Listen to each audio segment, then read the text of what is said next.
Hello বন্ধুরা, সবাই কেমন আছো? মেঘলা মেঘলা আকাশে এখন এবার রোদ উঠেছে এতটাই যে আর মনেই হচ্ছে না মেঘলা। তো আজকে কাজ সেরকম কিছু নেই, রান্না বান্না, কারণ কালকেকার একটুখানি মাংস রান্না আছে। দেশি মুরগি আছে, সেটাকে রান্না করা আছে, একটুখানি গরম করে নেবো, মাছের ঝালটাও আছে, একটু ভাজা আছে, ওটাই করে নেবো, সেদ্ধ ভাত ওটাই খাবো। তো গাছগুলো যেগুলো দেখিয়েছিলাম, দেখো ফুল ফুটবে না বলে কি একদম কেমন মরে গিয়েছিল, সেইটাকে দেখো আর ফুল কেমন ফুটেছে দেখো।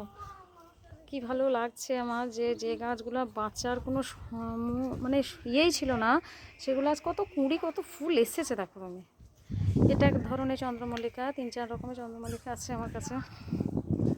দেখো ফুলগুলো কীরকম ফুটেছে, এই গাছটাতে কুঁড়িগুলো কেমন এসছে দেখো, প্রচণ্ড কুঁড়ি, সমস্ত গাছে ফুল ফুটে গেছে দেখো। আমার সত্যি খুবই মানে ভালো লাগছে দেখতে যে আমার প্রতিটা গাছে, একটা গাছে যে ফুল আসেনি এবার মরে গেছে তা নয়। এটাকে একটা চন্দ্রমল্লিকা গাছ, দুরকম নিচেতে আছে, 2 রকমের, সাদা আর অরেঞ্জ, ওটা তোমরা দেখেছো।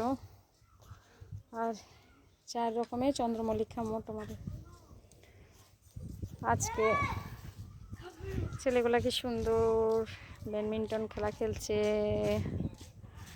ভালো লাগে ছেলেদের, ছোট ছোট ছেলেগুলো খেলা করছে। আবার অনেক কেউ কেউ স্কুলে যাচ্ছে, বড়দের স্কুল নেই ওই জন্য খেলা করছে।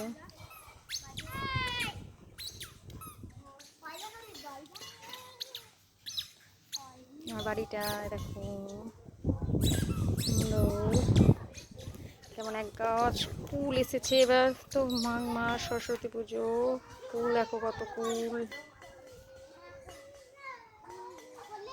এক গাছ, এই সময়টা সবই ফুলে ফলে ভরা, তাই না? তো চলো আজকের মতো এখানে রাখছি, টাটা, ভালো থেকো।